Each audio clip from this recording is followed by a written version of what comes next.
Magic Kingdom is taking some unexpected twists and turns next year, but in today's Ultimate Guide, we're going to make sure you're prepared for a 2026 visit to this ultra-popular park, no matter what changes are thrown your way.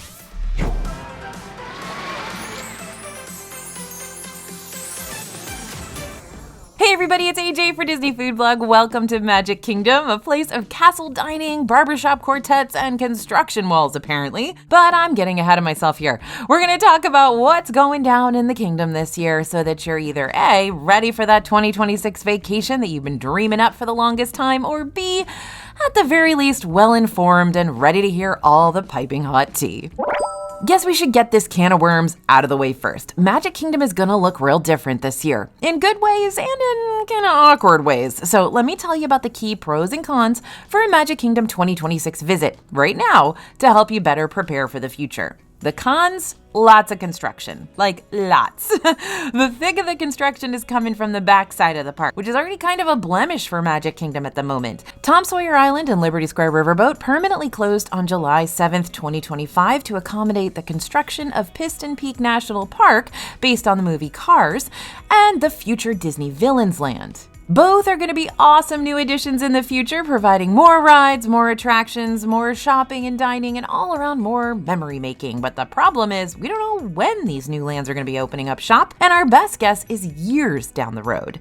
That means Magic Kingdom's going to have fewer things to offer here for a little bit. Doesn't mean you're going to get bored in the slightest. There's still plenty to see and do. It's just good to set expectations and know that this back half of Magic Kingdom is going to be way less immersive for a while, and there are fewer B-tier attractions, which can mean more crowding in other places around Liberty Square and Frontierland for the time being. The next point's a bit of a half and half. Half pro, half con, depending on when you visit. Attractions like Big Thunder Mountain Railroad and Buzz Lightyear Space Ranger Spin will also be closed at the start of next year, but they've already been closed for a good long while throughout 2025. While we don't know when they're slated to reopen, we do know that Disney plans to reopen them sometime in 2026. And that's great if your vacation just so happens to align with those reopening plans. But per the release of this video, there are no exact dates for us to go off of yet, so you might want to wait before you lock in your 2026 vacation dates, just until we hear about something more concrete for those refreshed rides. Or you can just lock in your trip anyways and cross your fingers without getting your hopes too high up. Another thing to be on your toes about are potential closures for Carousel of Progress, since Disney recently announced they'd be adding a new scene at the start of the show sometime in the future, featuring a Walt Disney animatronic like you can find over at Disneyland now. And a big one to be on the lookout for, Cinderella Castle will be getting a paint job in the future, switching her back to her OG blue and white colors. Lots of Disney fans are thrilled to hear about that one, but whenever it does happen, expect some serious scrims and construction to pop up around the castle there. No matter when your Magic Kingdom visit is slated to happen, there are new things that started up in Magic Kingdom in 2025 that you can check out for the first time ever next year if you haven't already gotten the chance to see them. The two key new things, Disney Starlight Dream the Night Away Parade is dazzling the Magic Kingdom streets each night, featuring bright and glowing floats with new and classic Disney characters alike. The parade tends to happen twice nightly, once before and once after Happily Ever After, but it's best to check your My Disney Experience app and find out the exact times that the show will commence on the evening of your visit. And Beacon Barrel is the new Pirates of the Caribbean themed interactive lounge over in Adventureland, with tropical drinks and interesting bites and lots of immersive moments that help expand the Pirates of the Caribbean storyline. This lounge is small but mighty popular, so you'll need to prioritize those advanced dining reservations 60 days before your visit if it's a priority spot for you. Magic Kingdom on a normal day is a great time, but during a Magic Kingdom special event, you could really plus up your visit with limited time entertainment and potentially shorter ride lines. We got a full Disney World 12-month calendar already fixed up and ready to send your way. All you need to do is scan the QR code you see on the screen or click on the link in the description for disneyfoodblog.com/WDW calendar right after this. But for now, we're going to stick with the Magic Kingdom stuff, since, MK's the star of our show today. After Hours events are returning to Magic Kingdom on select nights from January 12th to July 27th, 2026. I'm becoming a real big fan of these events. Well, I shouldn't even say becoming. I've been a huge fan of these events for a long time. Prices for them can be as expensive, if not more expensive, than a regular day ticket. But capacity for after hours is limited, meaning you'll have access to over 20 Magic Kingdom attractions, including the super popular ones like Tron and Seven Dwarfs Mine Train, without all the extra waiting around and lightning lane planning. And guess what? Ice cream, popcorn, and drinks are included with admission too, so anytime you're starting to feel hungry, grab a snack and don't think twice. Magic Kingdom's after hours are ultra special because they also come with an exclusive fireworks show, Disney Enchantment. And that's doubly awesome because that means you'll get double the fireworks action with your after hours ticket. Disney After Hours at Magic Kingdom begins at 10 p.m. and lasts for 3 hours, ending at 1 a.m. And guests with event tickets are allowed to enter the park as early as 7, meaning you'll still be able to watch the general admission Happily Ever After fireworks show as well. You can also meet Mickey Mouse at Town Square Theater and meet Disney princesses at Princess Fairy Tale Hall during after hours if you'd like to prioritize some of those popular characters too. So lots to do during this event, but way fewer people to get in your way. Super win. Also, if you're there in the summer, then that means you get to ride everything in Magic Kingdom, shorter wait times, tons of free snacks, and the sun isn't trying to kill you. This is definitely a win-win-win-win-win. If you're staying at a deluxe level Disney resort during your vacation, then you might already have a version of after hours in your back pocket. Extended evening hours are available for deluxe level resort guests only on certain nights at certain parks, giving you 2 extra hours in the park after it closes for the general public. You will still need a general admission ticket to the parks to use this perk, and you're not going to get all the back-to-back all-inclusive snacks, nor will you get the extra fireworks show, but hey, 2 hours more of park attractions and even fewer crowds is not too shabby when you have that option at your disposal already. Just be extra mindful of when and where extended evening hours are happening by checking up on them via the Disney World Hours and Events calendar or by downloading our updated DFB 12-month calendar, which I just talked about earlier, and that might even be easier for you to navigate. Magic Kingdom also likes to celebrate all the little fun moments throughout the year that you won't need to make any extra purchases for beyond your theme park tickets. You might find some specialty green treats on the bakery shelves around St. Patrick's Day, or see the Easter Bunny, Mr. and Mrs. Bunny actually meet and greet with guests around Easter weekend. Or if you don't mind braving the crowds, Magic Kingdom also does specialty evening fireworks around the 4th of July too. Disney's Celebrate America, a 4th of July concert in the sky, will play not once, not twice, but on 3 different nights of the Independence Day holiday weekend in 2026 from July 3rd to the 5th. Keep in mind that this fireworks show will replace Happily Ever After on those nights, so if you'd rather see Happily Ever After and maybe have, fewer people to worry about, then hang tight and book your Magic Kingdom Day post 4th of July weekend. More crowd-heavy celebrations happen in Magic Kingdom leading up to New Year's Day. Magic Kingdom celebrates the New Year countdown with their exclusive Fantasy in the Sky fireworks show. In 2025, this show is going to happen on both December 30th and 31st, which we expect to happen for 2026 as well, though I definitely keep my eye on official dates once it gets closer to time. On both nights, the fireworks will take place twice at 7:30 p.m. and 11:50 p.m. Speaking of crowds, Disney crowds also tend to pick up around Run Disney race weekends. Run Disney hosts several race weekend events throughout the year with distances ranging from 5Ks to full marathons. And several races will also cut through Magic Kingdom to make the walk, jog, run all the more memorable. The Walt Disney World Marathon Weekend will happen January 7th to the 11th. The Disney Princess Half Marathon Weekend will happen shortly after that from February 26th to March 2nd. The Run Disney Springtime Surprise Weekend kicks off on April 16th to the 19th, and the Wine and Dine Half Marathon happens sometime towards the end of October. And then we've got the big ones, the party tickets. Magic Kingdom celebrates 2 big after-hours holiday parties towards the end of each year: Mickey's Not So Scary Halloween Party and Mickey's Very Merry Christmas Party. While parties vary a little bit from year to year, we have full party videos out now for the events that we experienced this year that'll give you a really good overview of what to expect next year. The main gist: think after-hours events but longer, with more holiday entertainment and seasonal overlays, exclusive characters, and different types of free treats like candy trails for Halloween and hot cocoa and cookies for Christmas. On the night of a holiday party, Magic Kingdom's going to close early for general admission guests by 6 p.m., so keep that in mind if you're planning your trip, but you're not planning on going to one of the parties.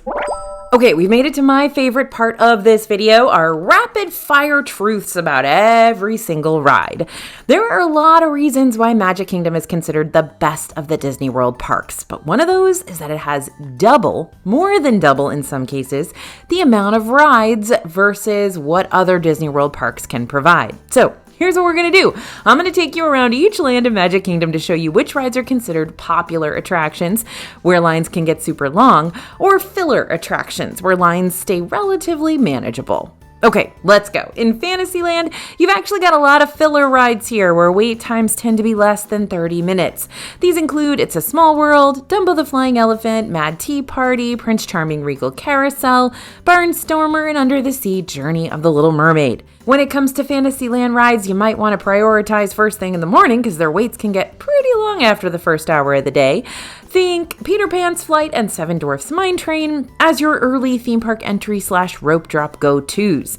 Both of these rides can easily rack up 75 plus minute waits daily. Though between the two, Seven Dwarfs tends to be more in demand with waits that could even push past the 2-hour threshold by the afternoon. Now, early theme park entry is available for all Disney guests staying at one of the Disney-owned hotels, giving you a 30-minute head start to the day before the parks open to everyone else. You'll only be able to get on the rides in Fantasyland and Tomorrowland during this time, aside from Tron, which is the outlier. The Many Adventures of Winnie the Pooh is a tricky one to pin down in terms of priority ride versus filler ride. Sometimes the line is long, sometimes it's manageable, so I'd say keep your eye on the My Disney Experience app and check Winnie the Pooh's forecasted wait time, which you'll be able to see by tapping on the ride itself via the app and going to its main page. That way, you'll know around the time when its queue line is predicted to be less busy that day. In Liberty Square, you've only got Haunted Mansion to worry about right now. And yes, this ride is often pretty popular. Much like Winnie the Pooh, it does have its moments where its lines can drop down to a much more reasonable wait, especially more towards the end of the night when people are getting ready to watch the fireworks. In Frontierland, there's only Tiana's Bayou Adventure that you need to keep your sights set on right now until Big Thunder Mountain opens up later in the year. Because Tiana's is still a newish experience, ride lines tend to get pretty significant for this one, especially during the summer season or warmer days. So I definitely say hitting up this one closer to rope drop would be the best way to experience it with the shortest wait, unless you're getting multi-pass lightning lanes. More on those in just a sec. In Adventureland, the Magic Carpets of Aladdin is definitely going to be a filler ride. Don't wait any longer than 15 minutes for this one, y'all. But remember that every once in a while, Aladdin and Jasmine come right at rope drop and they like to ride this ride first. No, really, you might be able to ride it with them. Jungle Cruise is going to be your most popular ride in Adventureland, with waits often averaging around 30 to 50 minutes. Waits do drop down for Jungle Cruise quite a bit by the end of the day. Once it's dark out, it can be a bit more difficult to see some of the animatronics, but then again, it makes the temple sequence of the ride pretty clear and eerie. Pirates of the Caribbean is a lot like Haunted Mansion when it comes to wait times, but all in all, this one tends to hover around 20 to 30 minutes on average. Not terrible in Disney speak. Finally, in Tomorrowland, filler rides are going to include Astro Orbiter, Tomorrowland Speedway, and People Mover. Welcome all members of the unofficial People Mover fan club. As your president, I must say it's lovely to see y'all again. How are the kids? Tron, Light Cycle Run, and Space Mountain are the two most popular rides and coasters in the area, with Tron being the most popular of them all. It's not a bad idea to use your early theme park entry time to at least get in line for Tron, which you are allowed to do. You're not going to be able to ride it until the park officially opens, but you can get ahead of the queue and get all your stuff stowed in a locker during that time. Then again, if you hit up Space Mountain during early theme park entry, you'll just be able to walk right on it, so totally your call. Lots of rides and lots of rides to try and prioritize. But if you want to make sure you hit up the bulk of these rides without waiting in forever long lines for them, your best course of action in the Magic Kingdom specifically is going to be to budget for lightning lanes. Lightning lanes, upon first glance, can sound like a lot to handle on top of all your itinerary planning that you're already trying to juggle. But once you get the hang of them, they're going to help you out instead of stress you out. There are 3 types of lightning lanes to choose from. You got multi-pass, single pass, and premier pass. But I'm going to focus my attention today on multi-pass and single pass. You can read more about Premier Pass and the other lightning lane strategies across the other Disney World parks by downloading our free guide to maximizing lightning lanes over at disneyfoodblog.com/multipass after this. Currently, what I'm going to do is focus on the most popular Lightning Lane selections and talk about how you can strategize them in the best possible way. Starting with our single pass options. Single pass is the a la carte version of Lightning Lanes. You'll pay one price per ride, per person, per ride through. This is available for 2 rides in Magic Kingdom, Tron, and Seven Dwarfs Mine Train. While you can purchase a single pass for both of these in a single day, that can get a little bit pricey for just 2 rides, so you might want to choose one or the other. If given the choice, I'd probably choose Tron unless your group is made up of much younger members.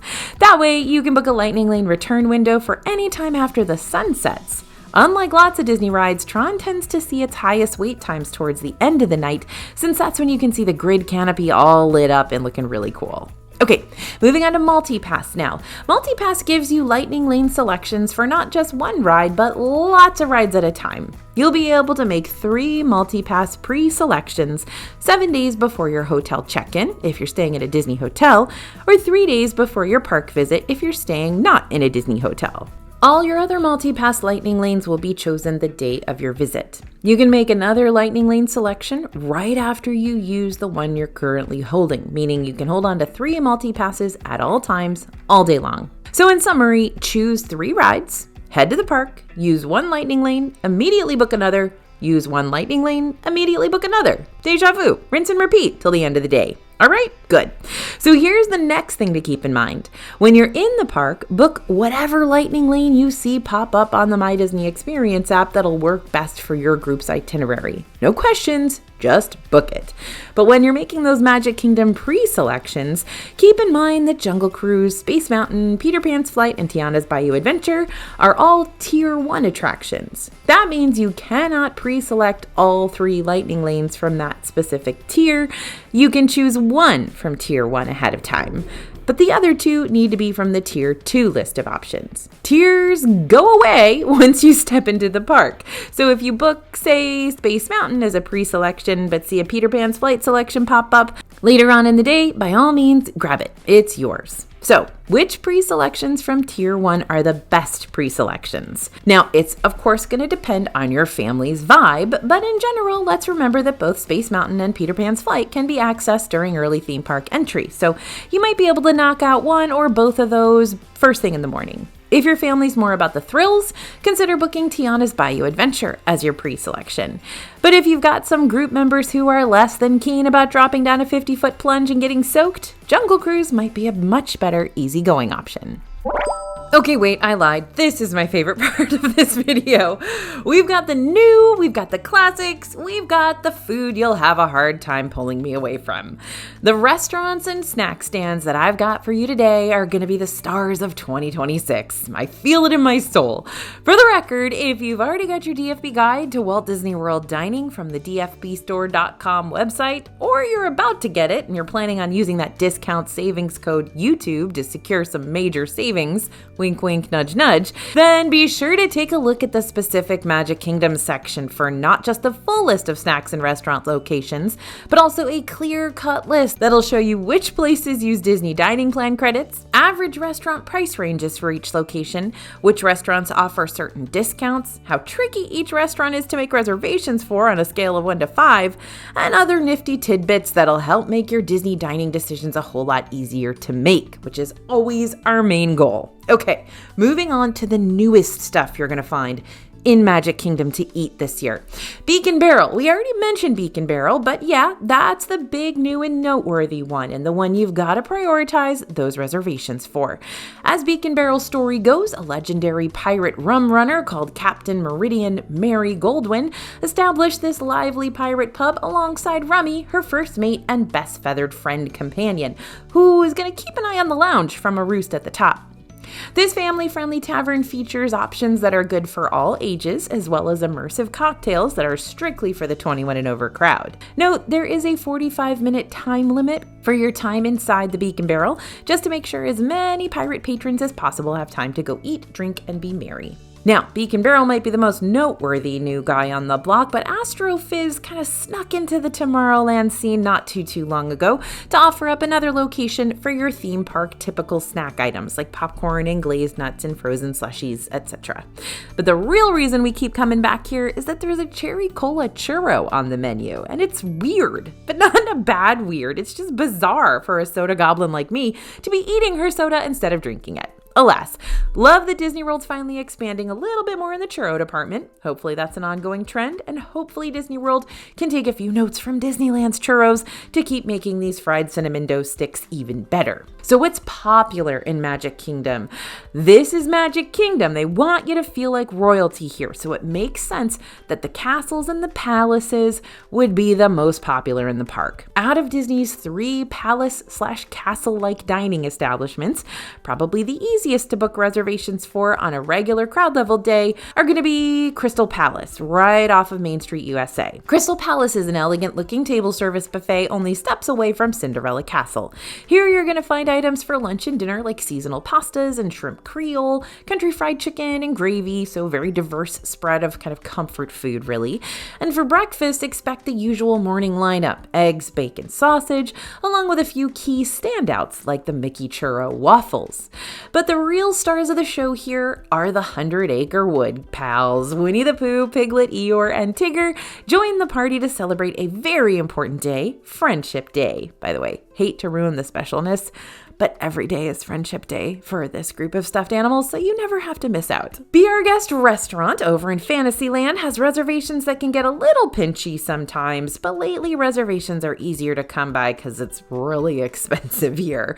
Originally, Be Our Guest opened as a quick service option during lunch and a table service during dinner, but nowadays we've lost our fabulous quick service lunch and it's all expensive. You got prefix dining for both lunch and dinner now, $72 per adult, $43 per kid.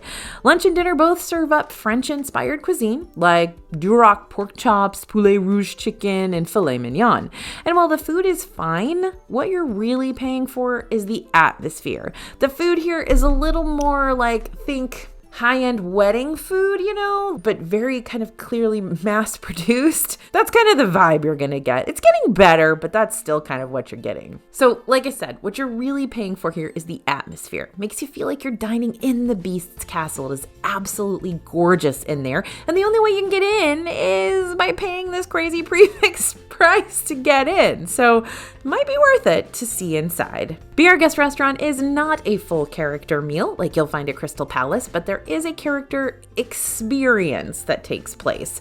At some point during your meal, the Beast will probably walk through the various dining rooms, but he won't stop for meet and greets. And then we've got the big one, the mother of all castle dining, the one that you'll have to lock in if you want to secure an advanced dining reservation 60 days before your trip. Cinderella's Royal Table inside the Cinderella Castle. This is Disney magic at its finest, y'all. Inside the castle, you'll be surrounded by scaling stone walls that are adorned with tapestries and art and stained glass windows. And this is one of those restaurants you're going to want to book if meeting the princesses is a huge deal for your group, because you're going to be able to meet a swarm of them during the course of your meal, starting with Cinderella, who you're going to get a photo op with even before you're seated. While princesses tend to rotate, some of the gals that swing by the castle most often are Rapunzel, Princess Aurora, and Jasmine, but we've also seen Merida, Ariel, Belle, and other fan favorites, so you never know who's going to be there to say hello. If you book a meal for lunch or dinner, you're going to receive a prefix menu where you'll choose one appetizer, one entree, and one dessert. But if you don't mind getting up and around earlier, you can also dine here for breakfast. Still a prefix menu, but a cheaper price point for the exact same castle experience and princesses. And by cheaper, I mean you're still going to have to pay $76 per adult for the morning instead of $89 for lunch and dinner. Yeah, this could easily be the most expensive meal you eat all vacation, so start saving if this is a priority or experience for ya. Okay, if you've only got an hour before happily ever after, but your tummy's rumbling for some smack rolls, Main Street USA always has sweet and savory snacks nearby. Along Main Street USA, you got Casey's Corner for hot dogs and corn dog nugs, Main Street Confectionery for specialty sweets, including custom popcorn creations, big old cookie pies, and a whole lot more where that came from, and the Plaza Ice Cream Parlor for, well, hopefully you can guess what's served up here. While you'll have to wait in physical lines for Plaza Ice Cream Parlor, you can mobile order from Casey's Corner and Main Street Confectionery ahead of time to skip over those ordering queues that tend to get even more dense right before the show starts. Okay, ready to talk about my favorite stuff in Magic Kingdom?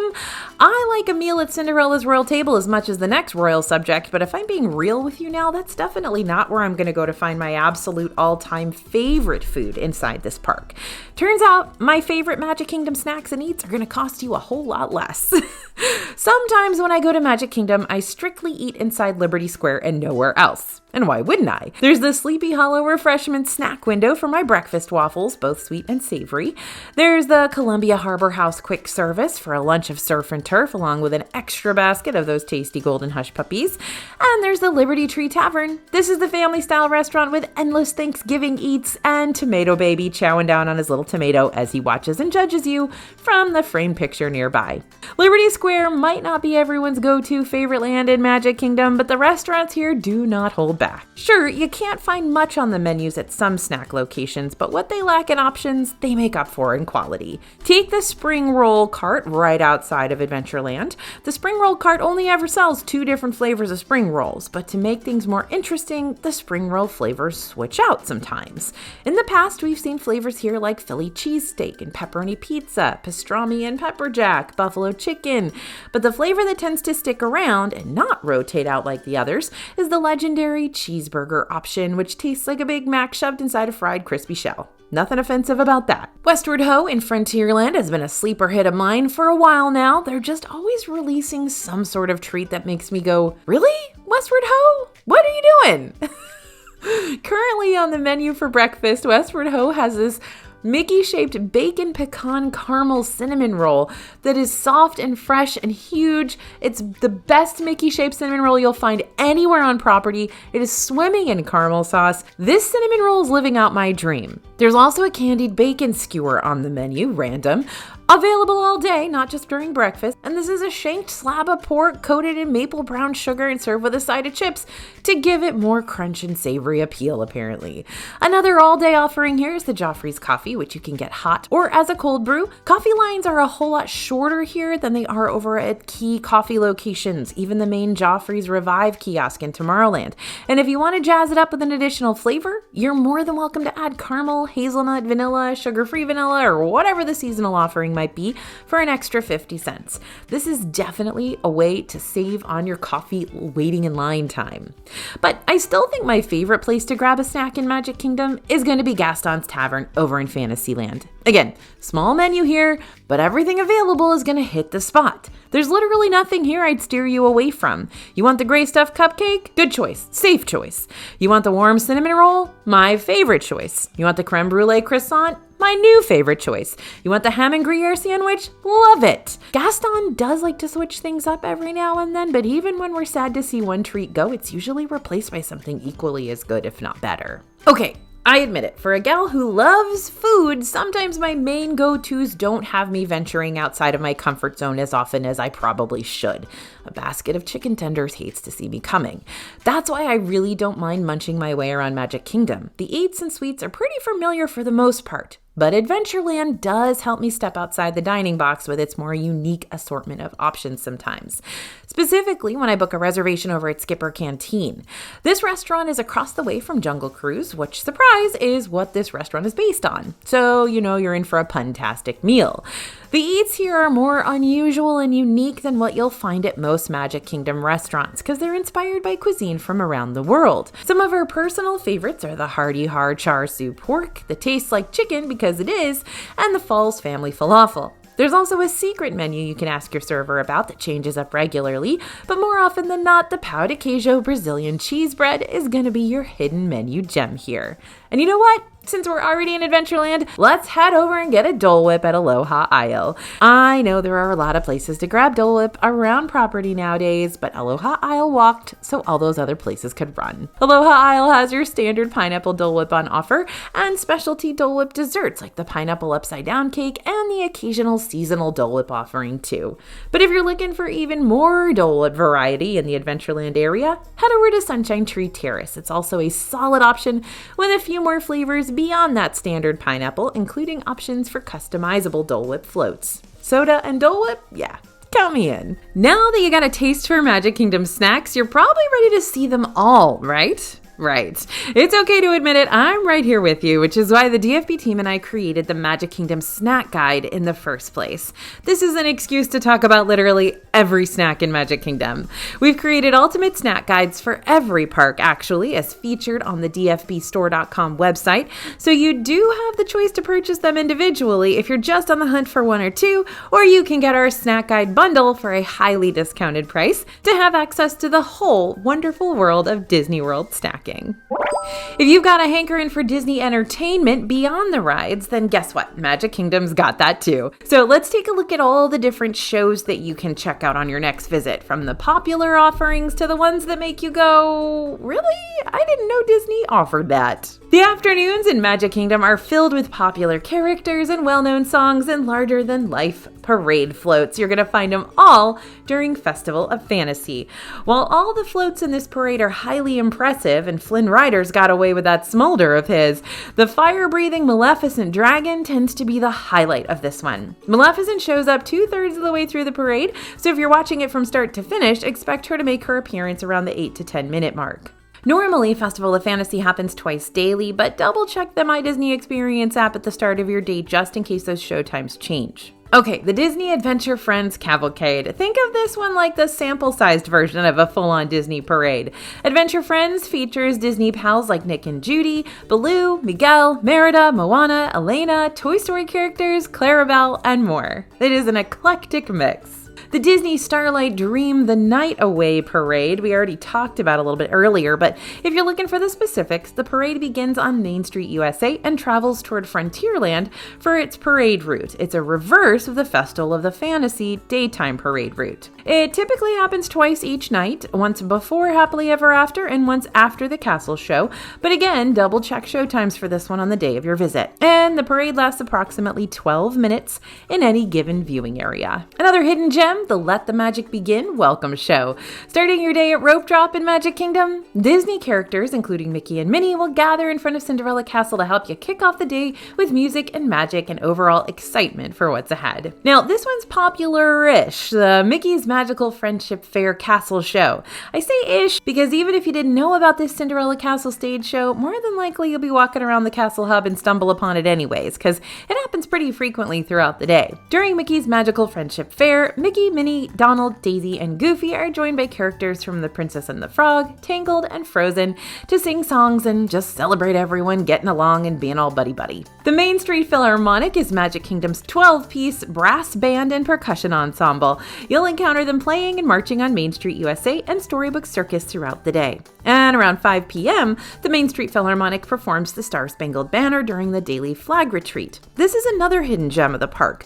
The flag retreat is a special ceremony that takes place in Town Square as the American flag is retired for the evening. Members of the Color Guard will pass the flag to a guest veteran, followed by a procession on Main Street, making for a very sweet and goosebump-worthy moment. The Dapper Dans are a well-known barbershop quartet in the Disney circuit for sure, but if you don't swing by Main Street USA during one of their showtimes to see them, you'll miss out on the harmonizing a cappella ways, which is easier to do than you might expect. Again, check showtimes on the My Disney Experience app. I don't want you to miss out on something you definitely want to see. Right outside the Casey's Corner quick service is a ragtime pianist that even takes Disney song requests. It's the perfect spot to take in some tunes right within view of Cinderella Castle. Magic Kingdom has several animatronic stage shows that are a great way to fill your afternoon because A, they don't normally have too long wait times, B, they're indoors and air conditioned, and C, they're another classic piece of Disney entertainment at its finest. Animatronic stage shows in the Magic Kingdom include Hall of Presidents in Liberty Square, Country Bear Musical Jamboree in Frontierland, Walt Disney's Enchanted Tiki Room in Adventureland,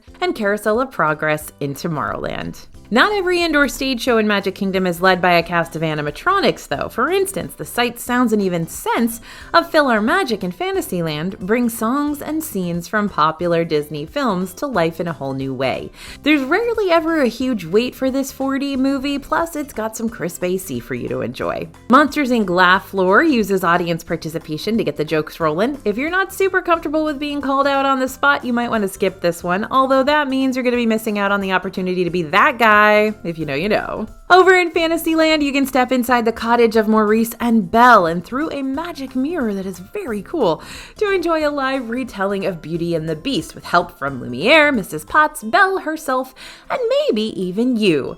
Enchanted Tales is not a traditional meet and greet location, but it is a fun and unique way to interact with some of your favorite characters straight from the castle. Now, Happily Ever After is the epitome of the Disney World experience. Stunning fireworks, memorable Disney songs, projections featuring iconic Disney film moments and characters, all taking place on and over Cinderella Castle. Please excuse me while I reach for my tissues. Allergy season is really getting to us lately. If you want to see the whole show with all the projections, it's best to stake out a spot on Main Street USA about 30 minutes before all the hoopla begins. But if the projections really aren't a big deal for you and you're cool with just seeing the fireworks and hearing the music, then you can get a spot at the last minute behind Cinderella Castle around the Fantasyland area for a much less crowded view of the spectacular. But I mean, they are fireworks. You can see them from all over Magic Kingdom. Personally, I love to watch this show from the People Mover. There are so many potential Disney friends for you to meet while you're in Magic Kingdom, so let's talk characters. And this goes even beyond characters in the parades or in the restaurants or featured on the stage shows. I'm going to try to keep things brief here. Haven't had a lot of luck with that so far in this video, but there are so many friends who make their rounds regularly around this park, and I'm going to give you the quick lay of the meet and greet land, as well as fill you in on how you can potentially meet other characters, even beyond who I'm telling you about currently. On Main Street USA, this is where you're going to find that iconic Mickey Mouse meet and greet over at Town Square Theater. But over on the Town Square porch, you're often going to meet other characters too, like one of the Disney princesses. Fantasyland, no shocker here, is going to be your main meet and greet hub. The big one is Princess Fairy Tale Hall, where you can meet princesses like Rapunzel and Tiana, Cinderella, as well as the occasional visiting princess, who may take the place of one of the regularly scheduled princesses. You never know who's going to be in town.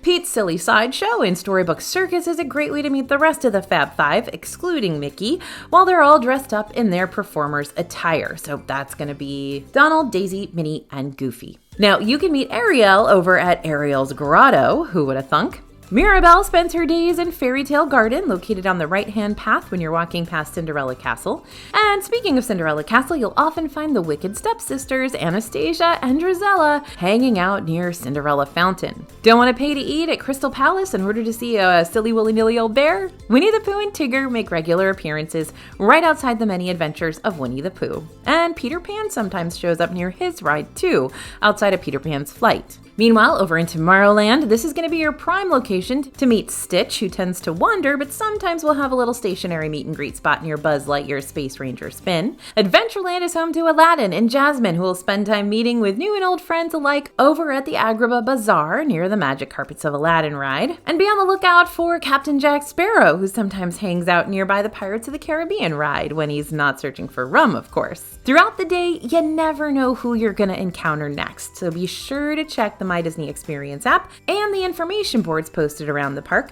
for characters and their appearance times. I've definitely seen Alice and the Mad Hatter over by the Teacups. We've seen Gaston over by Gaston's Tavern. You just never know who's going to show up. Oh, and sometimes you might find out that one or several of those lovable country bears are going to be hanging around outside their stage show in Frontierland. Now, recently we've been seeing a whole lot more of the Fairy Godmother, who is now doing one-on-one meet and greets inside Bibbidi Bobbidi Boutique. But you might get lucky and catch her outside of the boutique on occasion over in Fantasyland as well. So, bibbidi bobbidi, what now? Magic Kingdom is far from your typical amusement or theme park, meaning you're going to find some pretty quirky and out there experiences that you won't find at other non-Disney theme parks.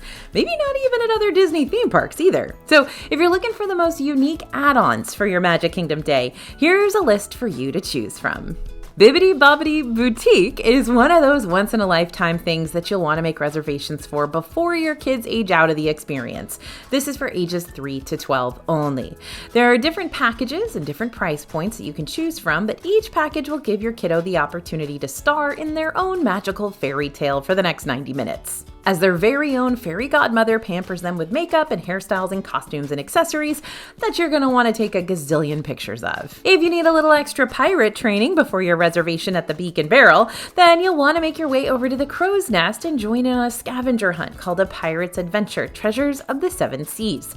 At this little building right outside of the Adventureland entrance coming from Frontierland, you'll receive a free treasure map and talisman where you'll need to follow the clues to solve each mystery. Once you collect all 5 cards in the game, you'll get a 6th card signed by Captain Jack himself. Now, this is completely free and anybody can do it. Smell-O-Vince on Parade is a complimentary family-friendly search and sniff adventure where guests will become Timothy Q. Mouse's whiff-sistants to help out Dumbo's newest act. Just stop by the ticket booth near Big Top Souvenirs in New Fantasyland for a free guide map to get started. Harmony Barbershop is a vintage-style salon inside Main Street, USA, where all ages can go and get their hair cut. But the most memorable part of this experience is taking your little one to go get their very first haircut in Disney World. The My First Haircut experience starts at $28 and includes not only the haircut, but also a commemorative Mickey ear hat, a keepsake lock of hair, and an official milestone certificate. Magic Kingdom doesn't have 1 fireworks dessert party or 2 fireworks dessert parties, it has 3. But no matter which you choose, each one's going to give you a variety of desserts and cheeses and beverages, alcoholic and non, to enjoy over at Tomorrowland Terrace, and VIP viewing of the Happily Ever After fireworks show. The differences between the 3 parties are when you'll get to enjoy your spread of desserts and where you'll go for your VIP viewing. For the pre- and post-dessert party, you'll be led to a standing area in the Plaza Garden to watch the fireworks, and for the seats and suites party, you'll get to stay in the Tomorrowland Terrace to have VIP viewing from the comfort of the seats out on the restaurant's patio. You can probably piece together the difference between the pre-fireworks dessert party and the post-fireworks dessert party by yourself, but just to make it 110% clear, the pre-party serves desserts before the show and the post-party serves desserts after the show. And as for the seats and suites party, you'll get to enjoy your desserts during the show, again from the comfort of a table and chair. The Keys to the Kingdom tour is a 5-hour walking guided experience offering behind-the-scenes access to some of Magic Kingdom's most hidden areas. One of the big tour highlights includes VIP access to the famous, but only seen by cast members, Utilidor tunnels constructed underneath Magic Kingdom. Prices for the tour are about $169 to $189 per person on top of your regular day ticket, but that price does also cover lunch and a commemorative gift. Okay, you ask, so I'm gonna answer. Y'all have been giving me some really tough questions to address about Magic Kingdom, so hopefully these answers finally give you the clarity you've been looking for. First question, how distracting is the construction really? I mean, it makes a pretty big dent in the back of the park, and that's definitely an eyesore. The Rivers of America is dearly missed, but the water won't be gone for good just during all the construction. That being said, when it comes to big attractions, the only thing being impacted by the back of park construction at the moment is Big Thunder Mountain Railroad, and that should reopen sometime next year. So, the construction isn't pretty, but it's not taking away all those big rides and experiences that you probably have at the top of your priority list anyway. Next question, what is truly the best angle for Happily Ever After? Well, in past Magic Kingdom videos of ours, we've talked about all the different angles you can watch Happily Ever After. You can watch the Happily Ever After fireworks from, minus the intense crowds. Behind the castle in Fantasyland, riding an outdoor ride like Astro Orbiter or Tiana's Bayou Adventure, on the beach side of the nearby Polynesian Village Resort. Honestly, there are lots of places that'll give you a clear view of just the fireworks. But if you're looking for the whole kit and caboodle with fireworks and castle projections and projections down the storefronts lining Main Street, USA, there's no way around it. You gotta be on Main Street and plan to brave the crowds. Personally, I like to be right there in the hub, especially if I want to see everything. So I'll be up there near Plaza Restaurant and Casey's Corner usually. But if you want to be sure to get out of the park as quickly as possible, that's when you want to take Bria's advice and stand back by the flagpole. Then you can kind of escape as soon as those fireworks are done going off. Next question, does Magic Kingdom actually have the worst park food?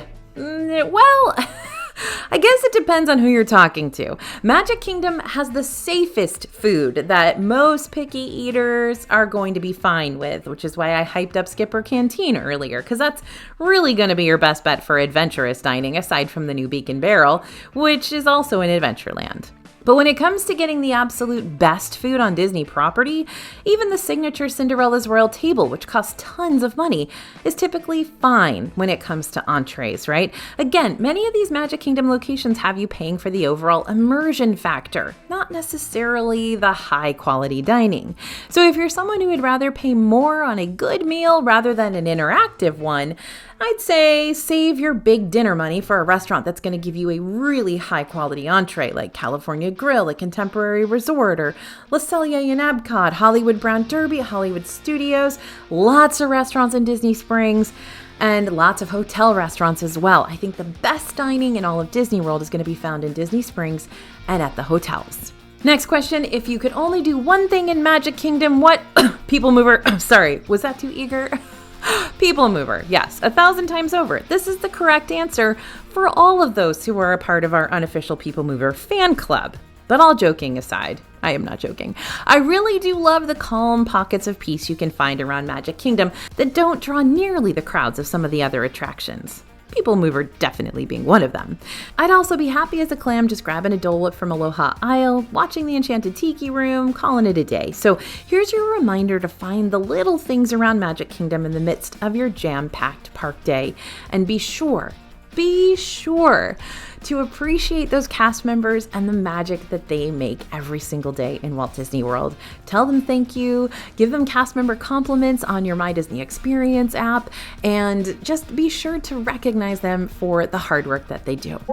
Okay, Magic Kingdom folks, if you're planning on going to this park in 2026, then shout out the one thing you're looking forward to about your visit the most in the comments so that we can get hyped up with ya. We got lots more Magic Kingdom videos where that came from, so be sure to check out some of our other planning videos next, like what you need to know before you eat in Magic Kingdom, or our Magic Kingdom bucket list video. And don't forget to download that free Disney World 12-month calendar of ours over at disneyfoodblog.com/WDW calendar.